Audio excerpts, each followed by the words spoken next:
මෙතන ප්‍රශ්න කෙටි ප්‍රශ්න 35ක් තියෙනවා. ඒකෙන් 34 සහ 35 අපි අද කතා කරන්න ඕනේ නැහැ. අනිත් එක් බැලුවම ඇති. ඉතින් පළවෙනි ප්‍රශ්නේ ගැටලු විසඳීමේ ක්‍රමය භාවිත කර ගැටලුවක් විශ්ලේෂණය කරන්නේ කෙසේද? ඉතින් එතකොට ගැටලු විසඳීමේ ක්‍රමයට අපි පාවිච්චි කරන්නේ ගැටලුව හඳුනා ගැනීම පළවෙනි පියවර විදිහට. හරි පළවෙනි පියවර ගැටලුව හඳුනා ගැනීම. ඊට පස්සේ අපි ඒකේ කරනවා විසඳුම සඳහා ඇල්ගොරිදමයක් නිර්මාණය. විසඳුම සඳහා ඇල්ගොරිදමේ නිර්මාණය සහ ඊට පස්සේ අපිට ඒකේ තුන්වෙනි පියවර විදිහට පරිගණක ක්‍රමලේඛනය නිර්මාණය කියන්න පුළුවන්. පරිගණක ක්‍රමලේඛනය නිර්මාණය සහ ඒකේ හතරවෙනි එක කේතේ පරීක්ෂා කිරීම නැත්නම් ක්‍රමලේඛනය පරීක්ෂා කිරීම.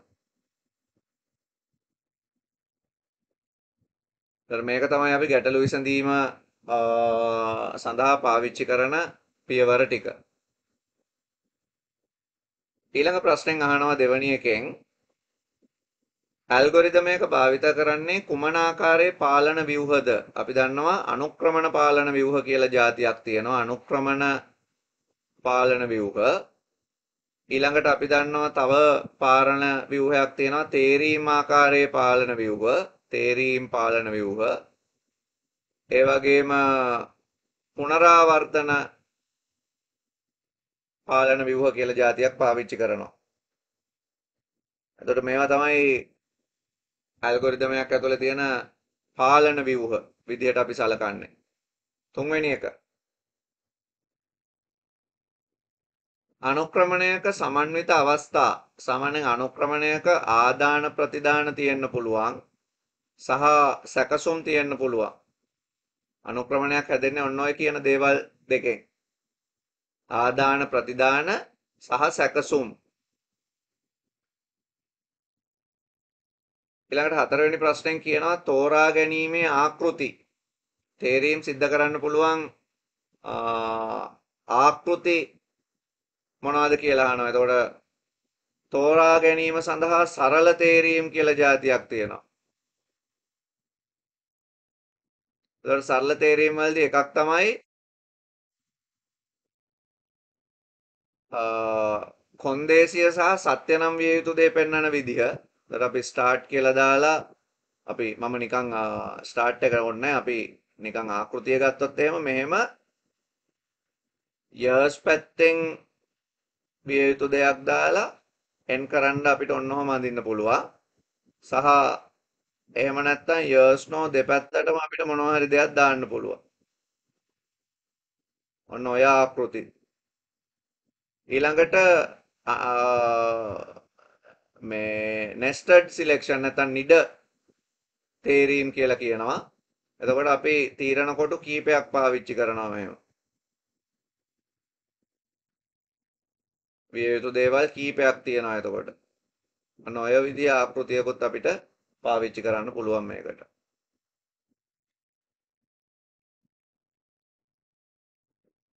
ඔන්න ඔය වගේ ඒවා.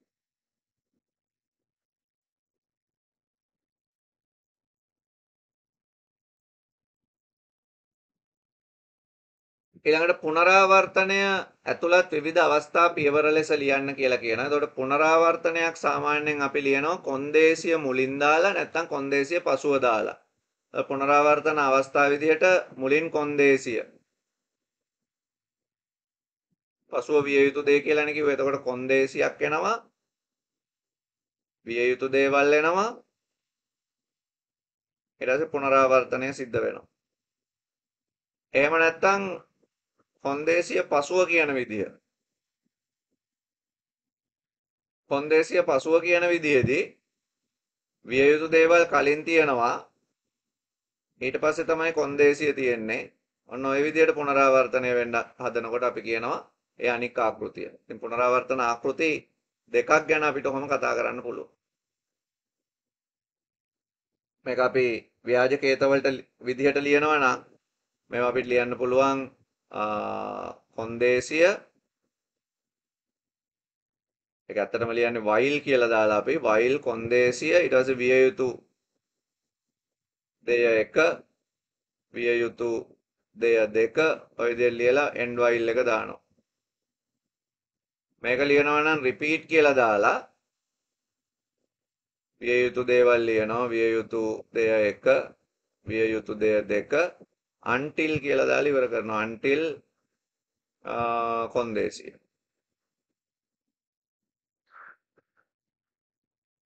ඔය විදිහට ලියාගෙන යන්න පුළුවන්.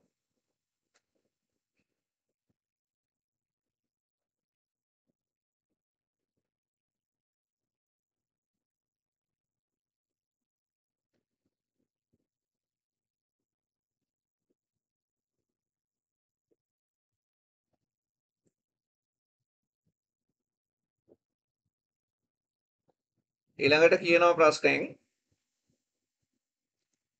ශ්‍රී ලාංකික පුරවැසියෙකුට වයස අවුරුදු 18 සම්පූර්ණ වීමෙන් පසු ඡන්දය ප්‍රකාශ කිරීමේ අයිතිය ලැබෙන්නේ නම් ඉහත අවස්ථාව ගැලීම් සටහන සහ ව්‍යාජකේත වලින් දක්වන්න. එතකොට මේක අපිට if එකකින් සරල තේරීමකින් ලියන්න පුළුවන්. ගැලීම් සටහන විදිහට start එකක් දාලා අපි මුලින්ම වයස ඇතුළත් කරනවා.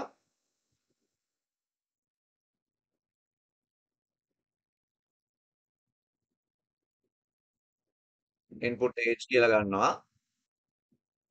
ඊට පස්සේ තීරණයක් අපිට ගන්න පුළුවන් if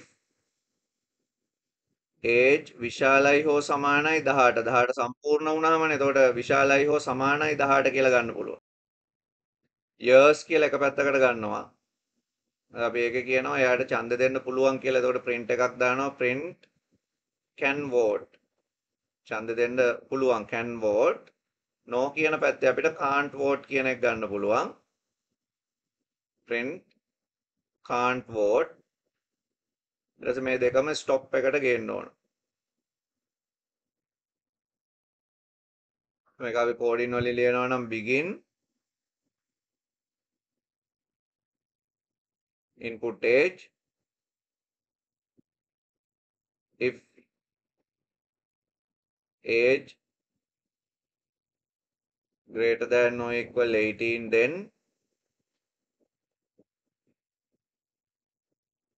print you can vote. එහෙම නැත්නම් else print you can't vote. end if එක දාන්න ඕන. දාලා end එක දාන්න. ඔන්න ඔය විදිහට ලියන්න පුළුවන්. ඊළඟ එක පහත දැක්වෙන අවස්ථාව සඳහා ගැලීම් සටහන් නැද ව්‍යාජකයට දක්වන්නේ 1 සිට 100 දක්වා පරාසය පෙන්වන්න ඕන. එතකොට ඒක කොන්දේසිය මුලින්ම විය යුතු දේ පසුව විය යුතු දේ මුලින්ම පසුව කොන්දේසිය මේ දෙකට අපිට ගැලීම් සටහන් අඳින්න පුළුවන්. හැබැයි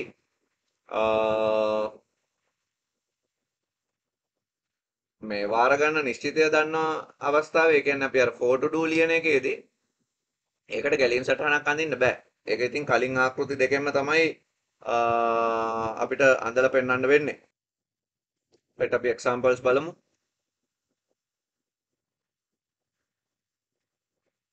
ඉස්සෙල්ලාම condition first. start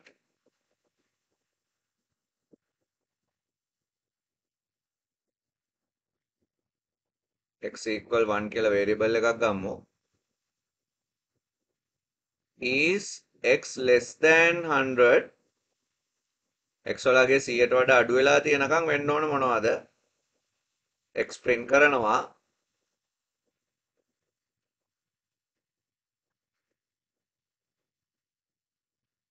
එකේ සිට 100 දක්වානේ. එතකොට එක එක එකතු වෙනවා.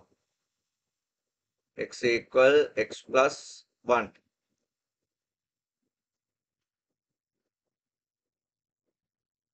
ඊට පස්සේ අපිට පුළුවන් මේක රිපීට් කරන්න. මෙතන ස්ටොප් එක.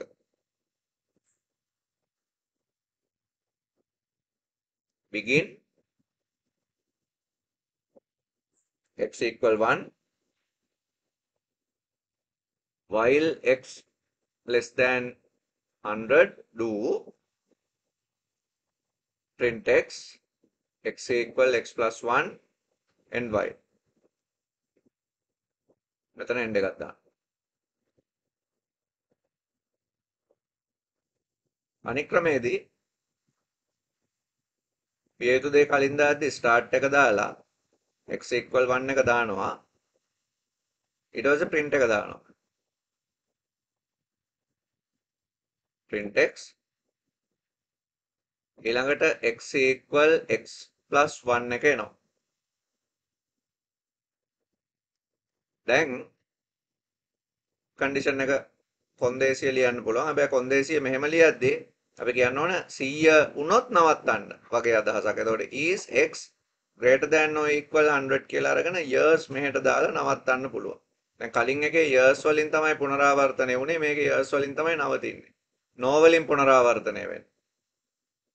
කලින් no වලින් stop වුනේ. ඒ දෙකේ ආකෘති එහෙමයි හැදෙන්නේ. begin until කියන්නේ තුරුනේ මෙහෙම වන තුරු. එතකොට තමයි කොන්දේසිය හරියට කියවෙන්නේ. begin x equal 1යි. දැන් නැවත නැවත වෙන්න ඕනේ අපි repeat කියලා කියනවා. repeat print x x equal x plus 1 until තුරු මොකක් වෙනකොටද x වල අගය 100 වන තුරු. හෝ ඊට වඩා වැඩි වන තුරු. ඔන්න ඔය වගේ අපිට ලියන්න පුළුවන් ඒක. ඊළඟට අපිට for වලින් ලියනවා නම් මේක කොහොමද ලියන්නේ? ඒක කෝඩින් වලින් විතරයි පෙන්වන්න පුළුවන්. begin for x equal 1 to 100.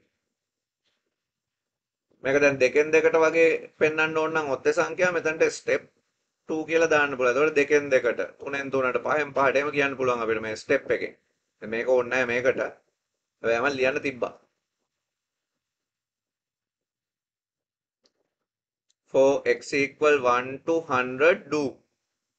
මේ කොටුව ඇතුලේ තියෙන එක අත්‍යවශ්‍ය නැහැ. මම ඒක කිව්වේ පියවර වෙන වෙනම පෙන්වන්න ඕනේ. يعني එකේ ඉඳලා 100 වෙනකන් ඔත්තේ සංඛ්‍යාව ඕන නම් step 2 කියලා ලිව්වම හරි. දැන් print x එකක් දැම්මම ඉවරයි වැඩි. for එක ඉවර කරන්නේ සාමාන්‍යයෙන් next කියලා දාලා ව්‍යාජකයතවල. ඊළඟ x එක. 1 print වෙනවා ඊළඟ එක. 2 print වෙනවා ඊළඟ එක. අන්න එහෙම කියන්න තමයි ඒක ලියන්නේ. ඉතින් ඔය ආකෘතිය අපිට පාවිච්චි කරන්න පුළුවන් ඒ අවස්ථා ගන්න නිශ්චිතව දන්න ඕනේ. එතකොට එකේ ඉඳලා 100 දක්වා කියලා අපි දන්නවා ආරම්භක අවස්ථාව සහ අවසාන අවස්ථාව දෙකම දන්නවා.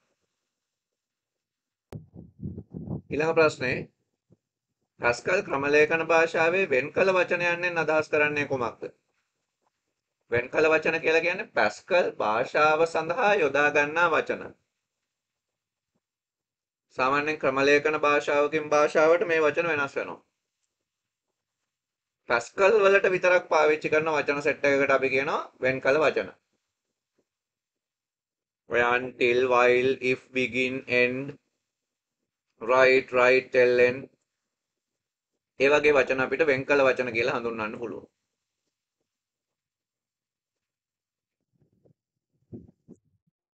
ඊළඟට අහනවා හඳුන්වන කියන්නේ මොකක්ද? හඳුන්වන කියලා කියන්නේ pascal භාෂාවේ විශේෂ දේවල් තුනක් හඳුන්වන්න පාවිච්චි කරන ඒවා. ඇත්තටම කියනවා නම් හඳුන්වන තියෙනවා වැඩසටහන් හඳුන්වන කියලා જાතියක් pascal වල තියෙනවා. අර program කියලා ලියන එක වැඩසටහන් හඳුන්වන තියෙනවා. ඊළඟට විචල්්‍ය variable විචල්්‍ය හඳුන්වන තියෙනවා. ඒ වගේම නියත හඳුන්වන කියලා જાතියක් තියෙනවා. විචල්්‍ය හඳුන්වන, නියත හඳුන්වන, වැඩසටහන් හඳුන්වන, විචල්්‍ය හඳුන්වන සහ නියත හඳුන්වන.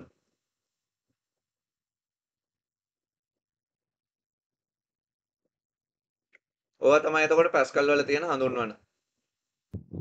next one. සුදුසු උදාහරණයක් සමග විචල්්‍ය සහ නියත අතර වෙනස. වැඩසටහනක අගය වෙනස් වෙමින් පවතින හඳුන්වන. විචල්්‍ය ලෙස හඳුන්වන අතර අගය නොවෙනස්ව පවතින හඳුන්වන නියත ලෙස හඳුන්වයි. දැන් උදාහරණයක් විදිහට ගත්තොත් වෘත්තයක වර්ගඵලය සෙවීමේදී වේරියබල් විදියට විචල්්‍ය විදියට අපිට ගන්න පුළුවන් අරය වර්ගඵලය අපි ඒවා කියනවා මේ වෙනස් වෙන ඒවා. අපි රියල් විදියට ඒක වෙන් කරලා තියෙනවනේ ඔහොම. එතකොට නියත විදියට අපි පයි අගය වගේ දේවල් 22 බෙදීම 7යි කියලා ලියලා තියෙනවා. ඒක නොවෙනස්ව තියෙන ඒවා. එතකොට මේ උදාහරණ එතනට ගන්න පුළුවන් ඔයාලට. ඊළඟ ප්‍රශ්නේ pascal භාවිත කරන කාරක. pascal වල කාරක වර්ග කීපයක් ගැන අපි ඉගෙන ගත්ත එකක් ගණිත කාරක. මොනවාද මේ ගණිත කාරක කියලා කියන්නේ? එකතු කිරීම, අඩු කිරීම, ගුණ කිරීම, බෙදීම, මොඩ් කියන එක.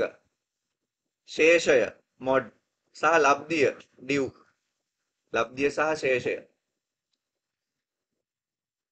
මොඩ් කියන්නේ ශේෂය, ඩිව් කියන්නේ ලබ්ධිය. ඊට පස්සේ සැසඳුම් කාරක.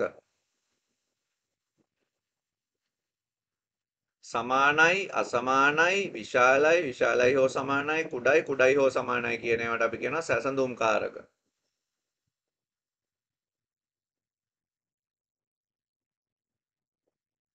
සහ ඒත් එක්කම අපිට කාරක වර්ගයක් ගැන කතා කරන්න පුළුවන් තව තාර්කික කාරක, තර්ක කාරක. තර්ක කාරක යටතේ තමයි අපි කතා කරන්නේ AND එකයි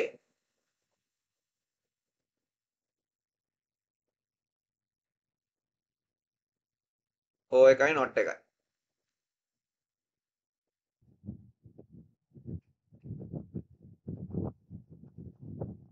සාමාන්‍ය පැස්කල් වැඩසටහනක මූලික අංග උදාහරණයක් මගින් සඳහන් කරන්න කියලා අපි පැස්කල් වැඩසටහනක් පොඩි ලියමු.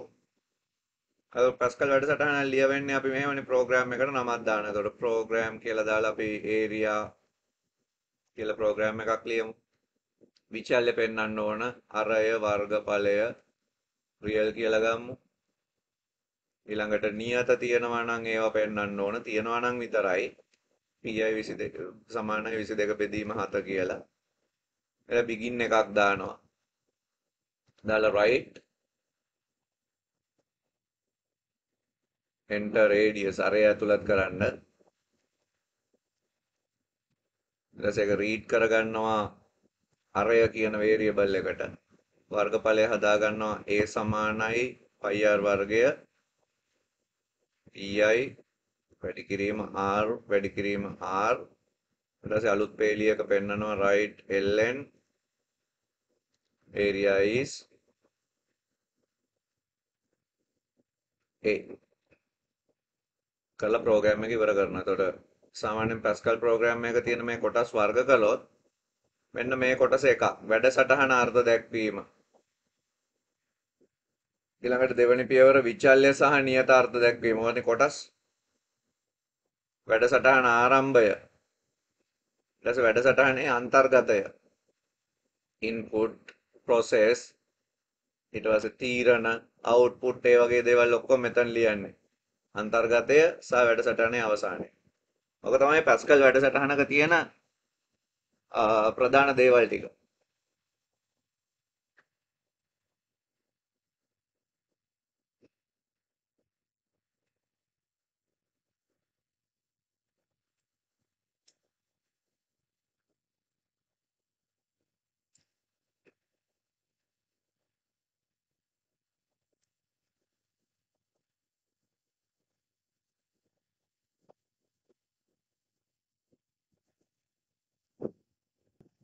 ඊට පස්සේ මේ අනුපිළිවෙල නැත්නම් අනුක්‍රමණයක් තෝරා ගැනීමක් නැවත නැවත කිරීමක් සඳහා සුදුසු Pascal වැඩසටහන් ලියන්න කියලා කියනවා.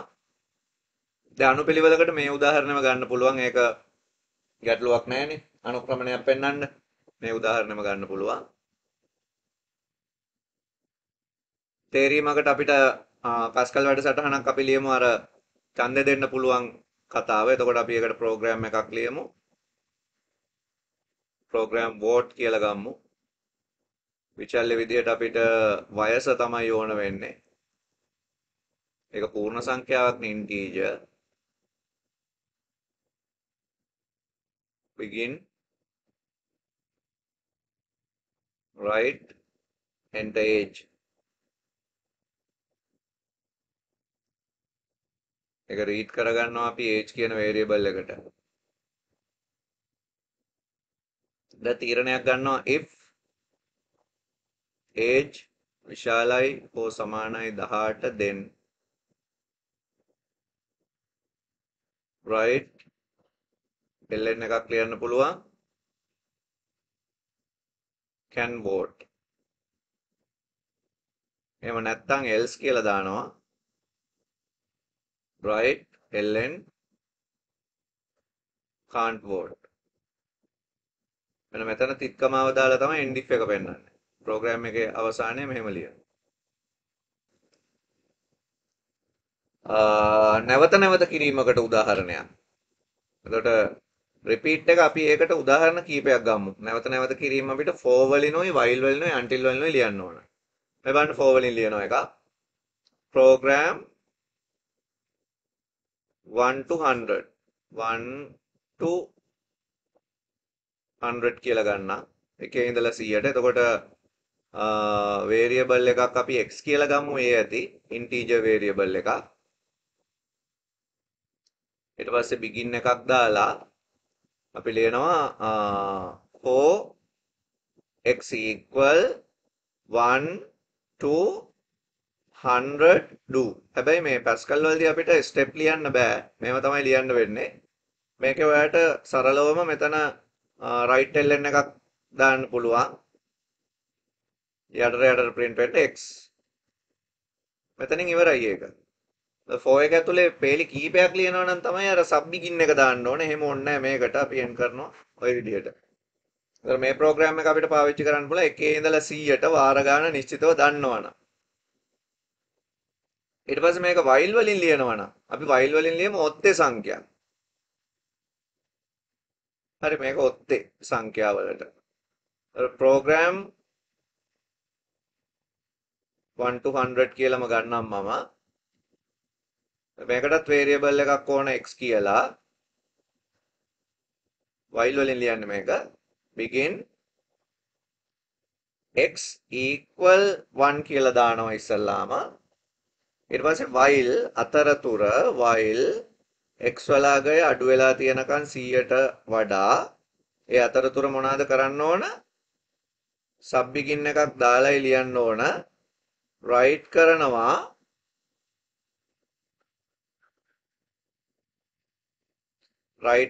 අපි අලුත් පේලියක ගානේ මේ x ඒකම x වලට එක දෙක එකතු වෙන්න කියනවා x equal x plus 2 එතකොට මේ begin එකේ sub end එක ලියනවා sub end එක ලියලා main end එක මෙතන ඉවර කරන්න පුළුවන් ඊළඟට ඒකම අපි ලියන්න try කරමු until ක්‍රමය පාවිච්චි කරලා ඉරට්ට සංඛ්‍යාවල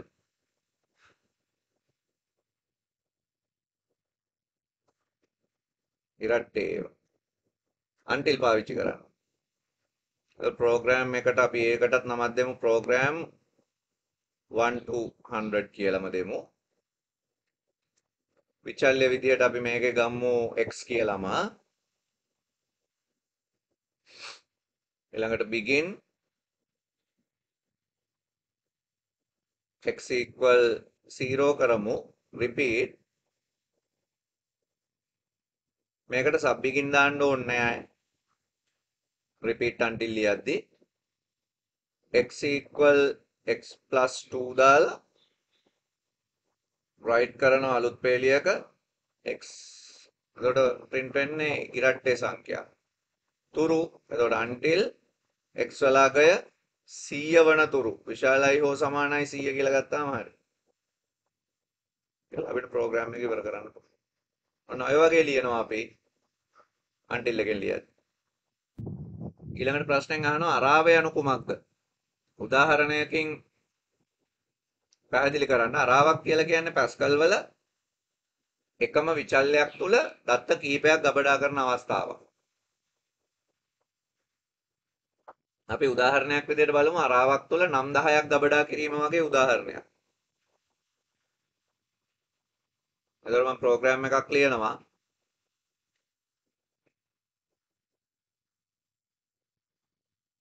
array.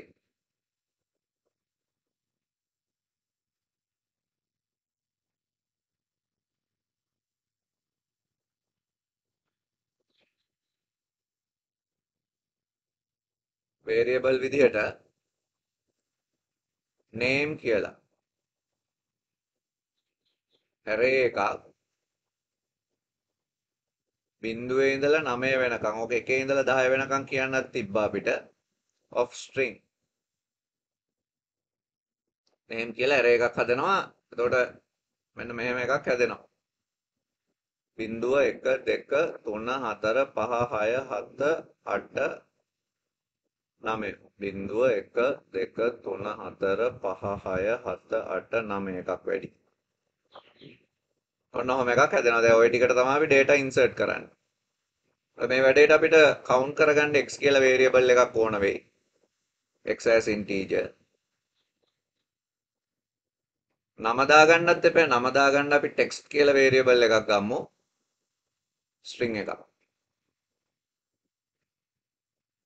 දැන් අපිට program එක පටන් ගන්න පුළුවන්. වාර ගන්න නිශ්චිතව දන්න හින්දා අපිට කෙලින්ම මේකට for පාවිච්චි කරන්න පුළුවන්. for x equals 0 to 9 do මෙතනත් බිඳුවේ ඉඳලා 9ට තියෙන හින්දා තමයි මම මෙතනත් බිඳුවේ ඉඳලා 9ට ගත්තේ.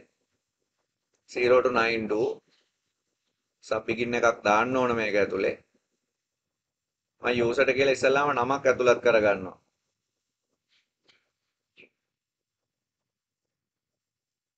ඊට පස්සේ ඇතුළත් කරගන්න නම read කරගන්නවා text කියන variable එකට.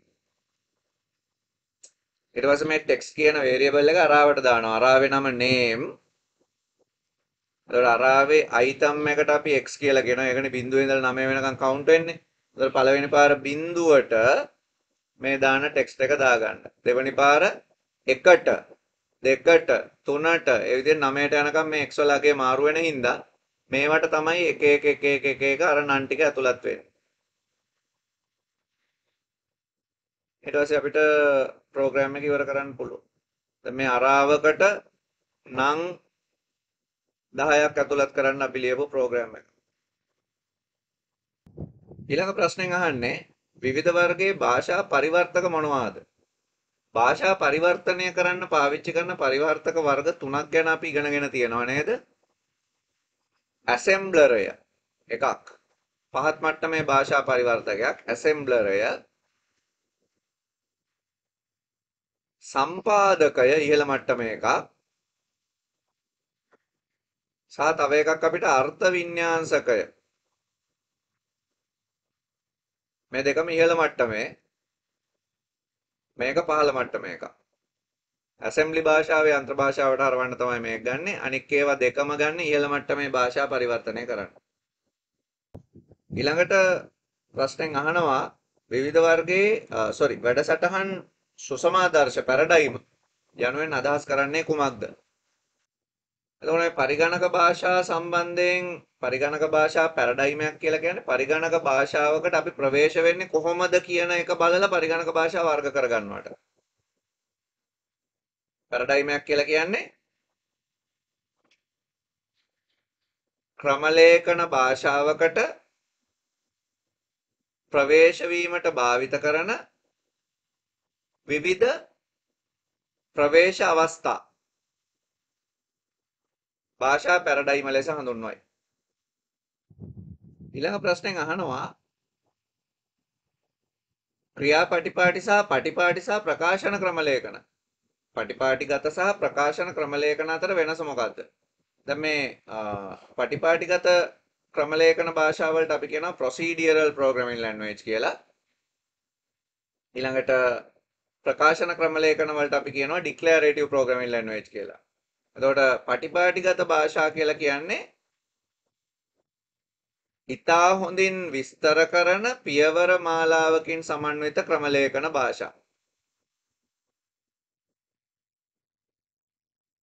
විස්තර කරන පියවර මාලාවකින් සමන්විත භාෂා. ඊළඟට ප්‍රකාශන ක්‍රමලේඛනයක් කියලා කියන්නේ ගැලීම් පියවර සමූහයකින් තොරව අවශ්‍ය තර්කය පමණක් විදහා දක්වන ක්‍රමලේඛන. අවශ්‍ය තර්කය පමණක් විදහා දක්වන ක්‍රමලේඛන. ඒකට ඒවා හරි කෙටි සරලව ඉදිරිපත් කරන්න පුළුවන්. පියවර ගණනාවක් නැහැ. ඊගාවට ප්‍රශ්නෙන් අහනවා ව්‍යුහාත්මක හා වස්තු නැඹුරු ක්‍රමලේඛන අතර. අර ව්‍යුහාත්මක කියලා කියන්නේ ක්‍රමලේඛනයේ නිවැරදි බව වඩාත් තහවුරු කර ගැනීම සඳහා ක්‍රමලේඛනය තේරුම් ගත හැකි පරිදි තාර්කිකව නිර්මාණය කරන ක්‍රමලේඛන විශේෂයක්. එතකොට මේකෙදි ක්‍රමලේඛනය සරල වෙනවා.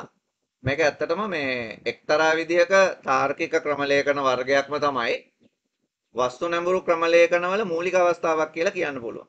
ඒතර මේකෙදි ක්‍රමලේඛනයන් නිර්මාණය කිරීමේ පහසුව නිවැරදිභාවය ඉහළයි. සහ ඊළඟට වස්තු නැඹුරු ක්‍රමලේඛනය කියලා කියනවා. වස්තු නැඹුරු ක්‍රමලේඛනවලදී වස්තු සැබෑ ලෝකයේ වස්තු මත පදනම ක්‍රමලේඛනය නිර්මාණය වෙනවා. මෙහිදී පන්ති නමින් හඳුන්වන තැනුම් ඒකකයක් මෙම ක්‍රමලේඛන සඳහා මූලිකව භාවිත වෙනවා. ඒක තමයි මූලික ක්‍රමවේදය. පන්ති ක්ලාසස් වලින් තමයි හැම ක්‍රමලේඛනයේ කොටසක්ම නිර්මාණය වෙන්නේ. ඊළඟ ප්‍රශ්නෙන් අහනවා මේ ක්‍රමලේඛනය සහ පිටපත් ලේඛනය අතර ඇති වෙනස කුමක්ද කියලා. ක්‍රමලේඛන භාෂා කියලා කියන්නේ සහ පිටපත් ලේඛන භාෂා කියලා කියන්නේ පොදුවේ ගත්තාම දෙකම වැඩසටහන් නිර්මාණය කරන්න පාවිච්චි කරන එකක්. ඒකෙදි ක්‍රමලේඛන භාෂා ටිකක් අමාරු කාරක රීති වලින් සමන්විත වෙලා තියෙනවා. වගේම ධාවනය කරන්න පෙර සම්පාදනය නැත්නම් කම්පයිල් කරන්න වෙනවා. ක්‍රමලේඛන භාෂාවල තියෙන මූලික ලක්ෂණයක් තමයි ඒකේ කේත ටිකක් අමාරුයි. ඒ කියන්නේ අපි කියනවා කාරක රීති තරමක් අමාරුයි. කාරක රීති තරමක් අමාරුයි වගේම ඒකේ තියෙන තව ලක්ෂණයක් තමයි මේ කාරක රීති අමාරුයි වගේම ඒක සම්පාදනය කරන්න ඕන වෙන එක. හැබැයි පිටපත් ලේඛන භාෂා සරල කාරක රීති වලින් නිර්මාණය වෙලා තියෙන්නේ. අමාරු කාරක රීති නෙමෙයි තියෙන්නේ. ඒ හින්දා පහසුවෙන් කේත හසුරවන්න පුළුවන්. වගේම අර්ථ වින්‍යාසකය හරහා තමයි මේක ධාවනය වෙන්නේ. ඒ හින්දා දැනට ලියාගෙන තියෙන කේත කොටස විතරක් වුණත් අපිට ධාවනය කරලා බලන්න පුළුවන්. ඉතින් ඒක එක්තරා විදිහක වාසියක්. ඊළඟ ප්‍රශ්නෙන් අහනවා අත්තිරු සහ පරිගණක පදනම් තොරතුරු පද්ධති අතර වෙනස්. එතන මේ රාජ්‍ය මොකද්ද කියලා තියෙන වෙනස් නම් කරන්න කියලා තියෙන්නේ. පද්ධති අතර වෙනස්කම් නම් කරන්න. එතකොට මේ අත්තිරු පද්ධතියක් ගත්තොත් එහෙම වැඩිපුර මිනිස් ශ්‍රමය භාවිත කිරීම, ලිපි ලේඛන කටයුතු බහුලව භාවිත කිරීම, සැකසුම් වල ප්‍රමාදය, පිටපත් ලබා ගැනීමේ අපහසුතාවය, ඔය වගේ ගොඩාක් ಜಾති අපිට දකින්න හම්බ වෙනවා. ඒවා ඉතින් දුර්වලතා. හැබැයි පරිගණක පදනම් තොරතුරු පද්ධතියක් ගත්තොත් එහෙම පරිගණකාශ්‍රිත තාක්ෂණික මෙවලම් බහුලව භාවිත කරන එක අපිට බහුලවම දකින්න හම්බ වෙන දෙයක්. පරිගණකාශ්‍රිත මෙවලම් භාවිතය. ඊට අමතරව පරිගණක පාදක පද්ධතියක් ගත්තොත් මිනිස් ශ්‍රමය අඩුවෙන් භාවිත වෙනවා. ගබඩා කරන ඉඩකඩ අඩුයි. දත්තවල පිටපත් ලබා ගැනීම පහසුයි. ඊට පස්සේ පරිගණක පද්ධතියක නිවැරදිභාවය සහ විශ්වාසනීයභාවය වැඩි. ඒ වගේ ඒවා ලියන්න පුළුවන් පරිගණක පාදක තොරතුරු පද්ධතියකට උදාහරණ විදිහට. අපිට මම හිතන්නේ ප්‍රශ්නයක් මගහැරුණා මේ විස්ස සම්පාදක සහ අර්ථ වින්‍යාසකය අතර වෙනස දක්වන්න තියෙනවා. එතකොට සම්පාදකය කියන්නේ සමස්ත වැඩසටහන එකවර යන්ත්‍ර භාෂාවට හරවන පරිවර්තක විශේෂයක්. අර්ථ වින්‍යාසකය කියන්නේ සමස්ත වැඩසටහන පෙලින් පෙළ යන්ත්‍ර භාෂාවට හරවන වැඩසටහනක්. ඉතින් මේ දෙක අතර එහෙම වෙනසක් තියෙනවා මතක තියාගන්න. ඊළඟ ප්‍රශ්නෙන් අහනවා පද්ධති සංවර්ධන ජීවන චක්‍රයේ පියවර මොනවාද කියලා. පද්ධති සංවර්ධන ජීවන චක්‍රයේ පියවර විදිහට අපිට කතා කරන්න පුළුවන් අවශ්‍යතා හඳුනා ගැනීම, විසඳුම සැලසුම් කිරීම, විසඳුම කේතකරණය කිරීම, විසඳුම පරීක්ෂා කිරීම හා දෝෂ ඉවත් කිරීම, පද්ධතිය පිහිටුවීම හා අන්තිමට පද්ධති නඩත්තු කිරීම කියලා පියවර 6ක්. අවශ්‍යතා හඳුනා ගැනීම, විසඳුම සැලසුම් කිරීම, විසඳුම කේතකරණය කිරීම, විසඳුම පරීක්ෂා කිරීම හා දෝෂ ඉවත් කිරීම, පද්ධතිය පිහිටුවීම, ඒ වගේම පද්ධතිය නඩත්තු කිරීම. ඊළඟට පද්ධති සංවර්ධන ජීවන චක්‍රයේ මාදිලි මොඩල් මොනවද විවිධ? අපි දන්න ප්‍රධානම ආකෘතියක් තමයි දියඇලි ආකෘතිය කියලා කියන්නේ. මෙන්න මේ වගේ තියෙනවා. ඒ කියන්නේ පියවරෙන් පියවර පියවරෙන් පියවර පියවරෙන් පියවර ගලාගෙන එනවා වගේ ආකෘතියක් දියඇලි ආකෘතිය. ඊට පස්සේ පුනර්කරණ බුද්ධි ආකෘතිය කියලා එකක් තියෙනවා. පුනර්කරණය වෙවි තමයි පද්ධතිය නිර්මාණය වෙන්නේ. ඊට අමතරව සර්පිල ආකෘතිය, ඊට අමතරව මූලාදර්ශන ආකෘතිය වගේ විවිධ ආකෘතිත් පද්ධතියක් සංවර්ධනය කරන්න යොදා ගන්නවා දකින්න හම්බ වෙනවා. ඊට පස්සේ URL එකක් කියන්නේ මොකක්ද කියලා පැහැදිලි කරන්න කියලා කියනවා. එතකොට URL එකක් අපි උදාහරණයක් විදිහට ගත්තොත් http www.microsoft.com ඇලයිරක් Windows ඇලයිරක් win11.html ඔන්න ඔය වගේ නෙන්නේ. එතකොට URL එකක් කියලා කියන්නේ අන්තර්ජාලය තුල ඇති ඕනෑම වස්තුවක් අනන්‍යව හඳුනා ගැනීමේ ලිපිනය. ඕනෑම දෙයක් අන්තර්ජාලයේ තියෙන අඳුර ගන්න අපිට URL එකක් පාවිච්චි කරන්න පුළුවන්. එතකොට මේ URL එකක් හැදෙන්නේ නියමාවලියෙන් ඉස්සල්ලාම. මුලම තියෙනවා URL එකක නියමාවලිය. ඊළඟට උපවසම නැත්තම් සේවාව. උපවසම එහෙම නැත්තම් සේවාව කියන එක තියෙනවා. ඊළඟට වසම් නාමය තියෙනවා. නේද? වසම් නාමය තියෙනවා. ඉහළ මට්ටමේ වසම තියෙනවා. ඉහළ මට්ටමේ වසම් නාමය .com වගේ ඉහළ මට්ටමේ වසම් නාමය තියෙනවා. ඊළඟට ගොනුව පිහිටි ස්ථානය තියෙනවා. ගොනුව පිහිටි ස්ථානය සහ අන්තිමට මේ කෙරවලේම තියෙන ගොනුව අපි ඕපන් කරගෙන ඉන්න ෆයිල් එක මොකක්ද? මේක පාවිච්චි කරන්නේ අපි මොකද්ද? අන්තර්ජාලය තුල තියෙන ඕනෑම වස්තුවක් අනන්‍යව හඳුනා ගන්න. ඊළඟ ප්‍රශ්නේ IP ලිපිනයක් යන කුමක්ද? IP ලිපිනයක් කියලා කියන්නේ අන්තර්ජාලය තුල නැත්තම් ඕනම ජාලයක් තුල තියෙන උපාංගයක් අනන්‍යව හඳුනා ගන්න පාවිච්චි කරන ලිපිනයක්. මේක සාමාන්‍යයෙන් 0 සිට 255 දක්වා වූ ඉලක්කම් කාණ්ඩ 4කින් තමයි නිර්මාණය වෙලා තියෙන්නේ. හරි 0 සිට 255 දක්වා කාණ්ඩ 4කින් සමන්විත කේතයක්. උදාහරණයක් විදිහට ලියන්න පුළුවන් 192යි 168යි 10යි 15 කියන්නේ IP address එක. එක කාණ්ඩයක් ඇතුලේ 255 වෙනකම් විතරයි ඉලක්කම් තියෙන්න පුළුවන්. වසම් නාමයක් යන කුමක්ද? වසම් නාමයක් මගින් තමයි හැදෙන්නේ අන්තර්ජාලය තුල පවතින වෙබ් අඩවියක් හඳුනාගන්නේ අපි වසම් නාමයකින්. වසම් නාමයේ තියෙනවා ප්‍රධාන වශයෙන් අනන්‍ය නම සහ ඉහළ මට්ටමේ වසම කියලා කොටස් දෙකක්. අනන්‍ය නාමය සහ ඉහළ මට්ටමේ වසම කියලා කොටස් දෙකක් තියෙනවා.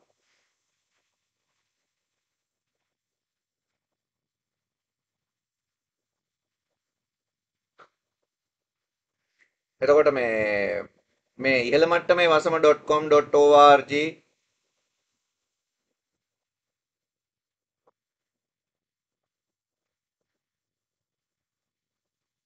LK IN UK එහෙම තියෙන්න පුළුවන්. ඒක ඉහළ මට්ටමේ වසමක් යටතේ අනන්‍ය නමක් තියෙන්න ඕන. ඒක පාවිච්චි කරන්න වෙබ් අඩවියක් අනන්‍යව අඳුර ගන්න. ඊළඟට අන්තර්ජාලයේ සේවා මොනවාද කියලා අහනවා. අන්තර්ජාලය අපිට ප්‍රධාන වශයෙන් දෙන සේවා විශාල ප්‍රමාණයක් තියෙනවා. ඒ අතරින් අපිට ලෝක ව්‍යාප්ත ජාලය www කියන එක ප්‍රධානම සේවාවක් විදිහට හඳුන්වන්න පුළුවන්. ඊට අමතරව විද්‍යුත් තැපෑල, ඊමේල් සේවාව, ගොනු හුවමාරුව, දුරස්ථ පිවිසුම, ගොනු බෙදා ගැනීම බහුමාධ්‍ය සැපයුම, සෙවුම් යන්ත්‍ර, වලාකුළු පරිගණනය මේ වගේ අන්තර්ජාලය ඇතුලේ සේවා ඉතා විශාල ප්‍රමාණයක් තියෙනවා අපිට දකින්න හම්බ වෙනවා. එතකොට අන්තර්ජාලය ලබා දෙන සේවා විදියට ඒවා අපිට ලියන්න පුළුවන්. ඊළඟ ප්‍රශ්නෙන් අහනවා විවිධ වර්ගයේ නියමාවලි. ඉතින් අපිට ප්‍රධාන වශයෙන් නියමාවලි විදියට හඳුන්වන්න පුළුවන් Hypertext Transfer Protocol HTTP. අන්තර්ජාලය තුල වෙබ් පිටු හුවමාරු කරයි. ඊළඟට HTTPS Hypertext Transfer Protocol Security. ඒ කියන්නේ HTTP වල ආරක්ෂිත සංස්කරණය මේක. ඒක දැන් පාවිච්චි කරනවා. ඊට පස්සේ FTP File Transfer Protocol අන්තර්ජාලය තුල ගොනු හුවමාරු කරනවා. TCP/IP Transmission Control Protocol නැත්නම් Internet Protocol. එතකොට ඒකෙන් තමයි අන්තර්ජාලය තුල උපාංග අනන්‍යව හඳුනාගන්නේ. TCP/IP. ඊට අමතරව SMTP Simple Mail Transfer Protocol අන්තර්ජාලය තුල විද්‍යුත් තැපැල් හුවමාරුව සිද්ධ කරනවා. ඊට තව එකක් තියෙනවා ICMP Internet Control Message Protocol. එතකොට මේකෙදි කරන්නේ මේ අන්තර්ජාලය තුල පණිවිඩවල දෝෂ පැන නැගුණොත් ඒවා පාලනය කරනවා. දෝෂ සහ අවහිර පාලනය කිරීම. ඒ වගේ නියමාවලි තියෙනවා විවිධ නියමාවලි. ඊළඟ ප්‍රශ්නෙන් අහනවා වලාකුළු පරිගණනය සඳහා භාවිත කරන වලාකුළු සේවා. ඉතින් අපිට software as a services මෘදුකාංග සේවාවක් ලෙස වලාකුළු පරිගණකය පාවිච්චි කරන්න පුළුවන්. infrastructure as a services නැත්නම් අපි කියනවා යටිතල පහසුකම් සේවාවක් විදිහට මේක පාවිච්චි කරන්න පුළුවන්. ඒ වගේම platform as a services පසුතල සේවාවක් ලෙස පාවිච්චි කරන්න පුළුවන්. මෘදුකාංග සේවාවක් ලෙස, යටිතල පහසුකම් සේවාවක් ලෙස සහ සංවර්ධන පරිසර සේවාවක් ලෙස කියලා කියන්න පුළුවන් platform as a services. ඊළඟ ප්‍රශ්නෙන් අහනවා මේ raster සහ vector graphic අතර වෙනස ලියන්න. එතකොට raster graphic කියලා කියන්නේ pixel අරාවන්ගෙන් නිර්මාණය වෙච්ච graphic විශේෂයක්. vector graphic කියලා කියන්නේ රේඛා වලින් නිර්මාණය වෙච්ච graphic විශේෂයක්. එතකොට raster සහ vector කියන graphic වර්ග දෙක අතරින් ගත්තාම vector graphic කියන්නේ ගුණාත්මක භාවයෙන් ඉහළ graphic වර්ගයක් කියලා අපිට හඳුන්වන්න පුළුවන්. ඊළඟට පික්සල් සහ විභේදනය යනුවෙන් මොකක්ද අදහස් කරන්නේ කියලා අහනවා. පික්සල් කියලා කියන්නේ ඩිජිටල් ග්‍රාෆික් එකක නැත්නම් සංඛ්‍යාංක ග්‍රාෆික් එකක මූලික තැනුම් මේකකය තමයි පික්සල් කියලා කියන්නේ. ඒතර මේ පික්සල් පාවිච්චි කරලා විභේදනය නිර්මාණය වෙන්නේ පික්සල් දිග සහ පික්සල් පළල තමයි විභේදනය කියන්නේ. ඒතකොට විභේදනය සමානයි සංඛ්‍යාංක ග්‍රාෆික් එකක භෞතික ප්‍රමාණය විභේදනය කියන්නේ. ඒතකොට ඒක පික්සල් දිග වැඩි කිරීම පික්සල් පළල. ඒක තමයි විභේදනය කියලා කියන්නේ.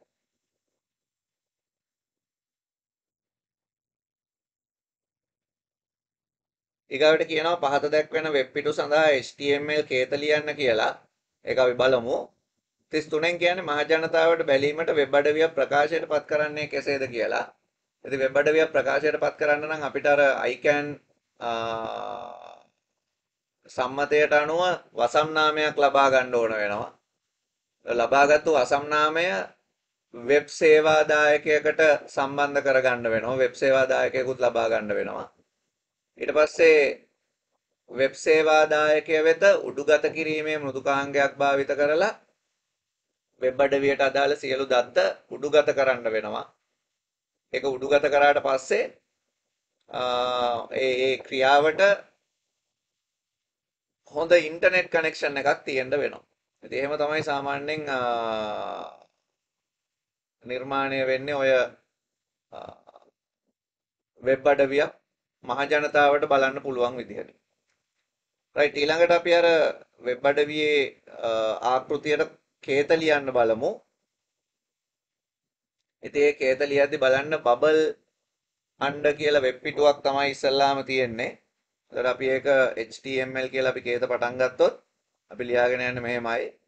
HTML ඊට පස්සේ head එක දානවා අපි ඊට පස්සේ title එක දාන්න පුළුවන් අපිට එතකොට මේ title එක යටතේ bubble under කියන නම තිබුණා නම් ඇති ඒක තව දිගටක් තියෙනවා අපි bubble under කියලා දාමු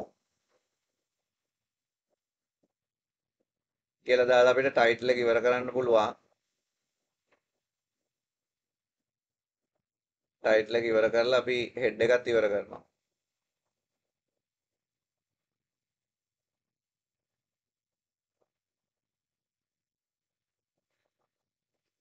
ඊට පස්සේ body එක පටන් ගන්නවා මම උඩ ටික එක දිගටම ලියාගෙන ගියා එහෙම ගැටලුවක් නැහැ එක දිගට ලිව්වා කියලා ඒක h1 එකක් තමයි පටන් ගන්නකොටම තියෙන්නේ bubblelunder.com කියලා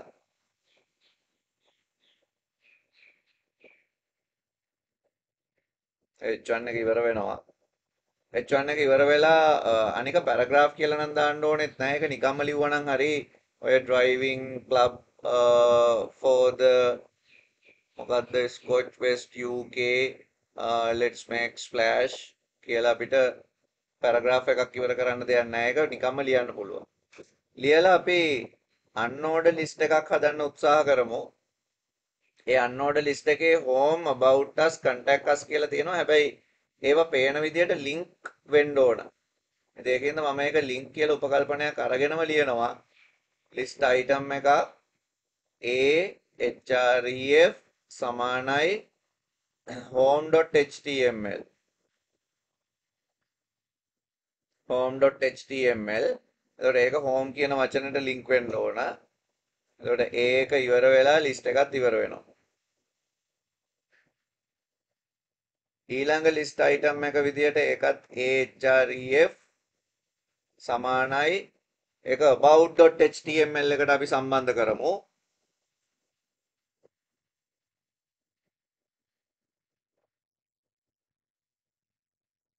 about.html එකට සම්බන්ධ කරමු එතකොට ඒක about us කියලා තියෙන්නේ අතරම about us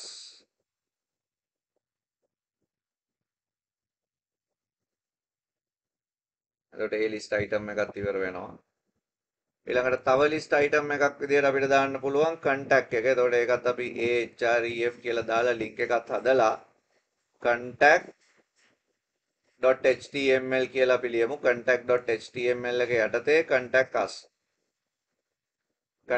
us කියලා ලියලා a ඉවර කරනවා. ඒ වගේම li ඉවර කරනවා.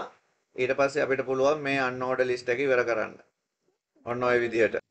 ඊළඟට ඒකේ එතකොට ආපහු තියෙනවා h2 වගේ එකකින් welcome to our super duper scuba site කියලා තියෙන එක. ඒතර ඒක අපි එතන ලියනවා welcome to our එහෙම ලියන්න පුළුවන් h2 එකකින්. ඊට පස්සේ පින්තූරයක් තියෙනවා. එතකොට අපි පින්තූරේ imgsrc කියලා දානවා. පින්තූරේට මොකක් හරි නමක් හොයා දාගන්න img එතකොට මේ පින්තූරේ යට රූල් එක කොහොමත් එන්නේ h2 එකකට පස්සේ හින්දා ඒකෙන්ද img src equal super කියලා අපි ලියමු super.jpg එතකොට ඒකට alternate text එකක් දානවා නම් හොඳයි super කියලාම අපි ගමුකෝ ඒකත් alternative text එකක් දාලා ඊට පස්සේ අලුත් paragraph එකකම පටන් ගන්න මොකද ඒක paragraph එකක් වෙන්නේ පින්තූරේට හේතු වෙන්නම නෙමෙයිනේ ලියලා තියෙන්නේ යටට ඇවිල්ලා තියෙනවා ඒක. ඉතින් ඒක අපිට පැරග්‍රාෆ් එකක් විදිහට ලියන්න පුළුවන්. ඒතකොට gold your එහෙම විස්තරයක් තියෙනවා. ඒ විස්තරය තිබිලා පැරග්‍රාෆ් එක ඉවර වෙනවා. ඉවර වෙලා body එකයි HTML එකයි ඉවර වුණාම මේකේ code එක complete. ඉතින් ඔය හදන්න try කරන්න ඕගොල්ලෝ. ඊළඟට මේ දෙවනි වෙබ් පිටුව ගත්තොත් ඒකේ තියෙන්නේ වගු ආකෘතියක්. ඒ වගුව නිර්මාණය වෙන්න ඕන කොහොමද? ඒකෙත් අපිට අර උඩ ටික HTML title ඒවා ලියන්න ඕන. ඒකේ මොකද්ද basic table page කියලා title එකක් තියෙන head එක ඉවර වෙනවා. මම body එකේ ඉඳලා පටන් ගන්නවා.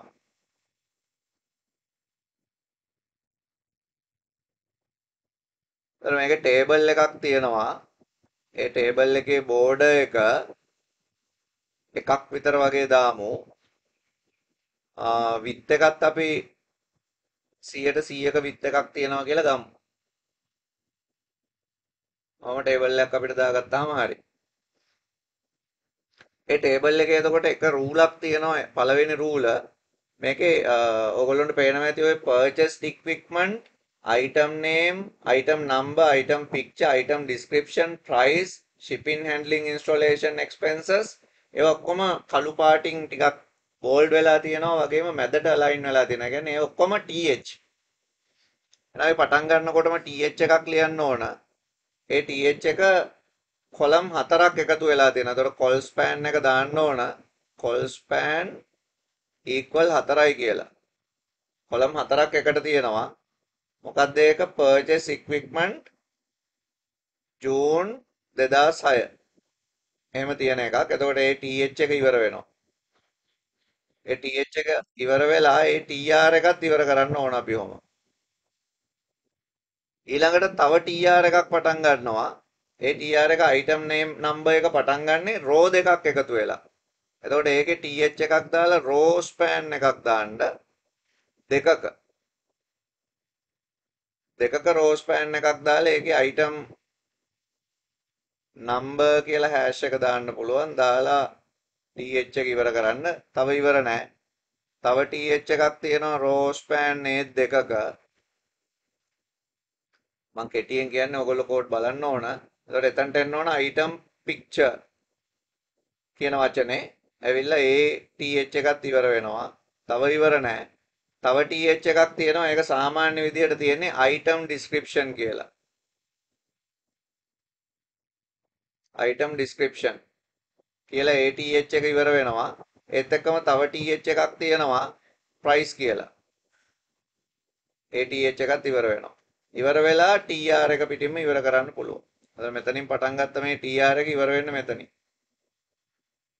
ඊළඟට තව TR එකක් පටන් ගන්න ඕන. ඒ TR එකේ තියෙන්නේ shipping handling installation කියන එකයි.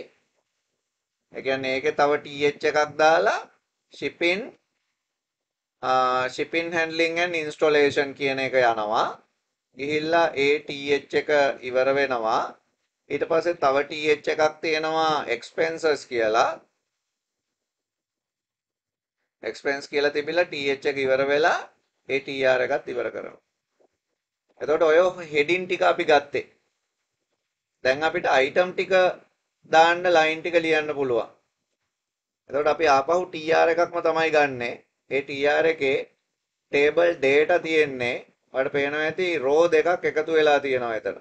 එක ඉලක්කම තියෙන row දෙකක් එකතු කරලා. ඒකින්ද row span එකක් දාන්න ඕන.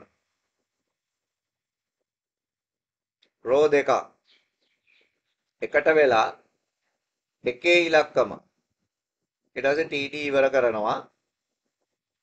ආපහු TD එකක් row දෙකක් එකට වෙලා එකම වගේ මෙතනට අර පින්තූරේ දාන්න ඕන. IMG SRC දාලා පින්තූරයක් දාන්න එතනට. දාලා ඒ TD එකත් ඉවර කරනවා. ඊට පස්සේ තව TD එකක් එනවා. ඒවා සාමාන්‍ය TD. ඒක ඇතුලේ තමයි තියෙන්නේ IBM clone computer කියලා. ඒ TD එකත් ඉවර වෙලා තව TD එකක් ඕන.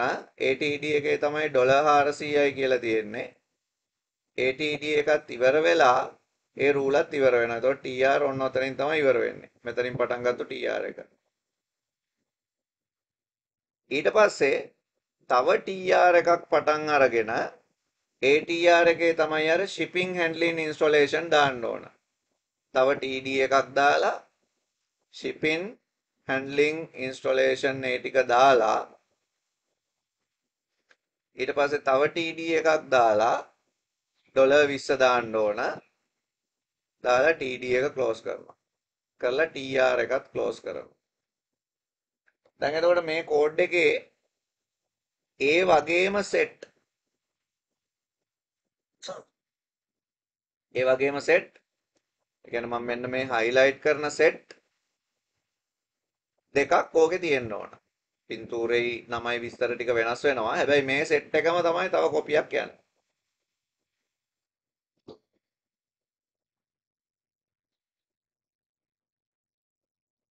මේ සෙට් එකෙන්ම තව කොපියක් යන්න ඕන. ඊට පස්සේ අන්තිම රූල විදිහට ඉවර වෙන්නේ ඕක TR එකක් තියෙනවා. ඒකේ TH එකක් තියෙන්නේ කොලම් 4ක්. කොලම් 4ක් එකට වෙලා ඒ කොලම් 4 ඔය purchase equipment කියලා තියෙන ආය අර වචන යනවා ජූන් 2006 කියන. ගිහිල්ලා ඒ TH එක ඉවර කරලා ඒ TR එකත් ඉවර කරලා ටේබල් එකත් ඔයාලට ඉවර කරන්න පුළුවන්. ඊට පස්සේ බොඩි එකත් ඉවර කරන්න පුළුවන්. ඊට පස්සේ HTML එකත් ඉවර කරන්න පුළුවන්. ඔනෝම තමයි සාමාන්‍යයෙන් ඒකේ කෝඩ් එක ලියවෙන්නේ. ඒකට ටේබල් ස්ට්‍රක්චර් එක පොඩ්ඩක් හොඳට බලන්න.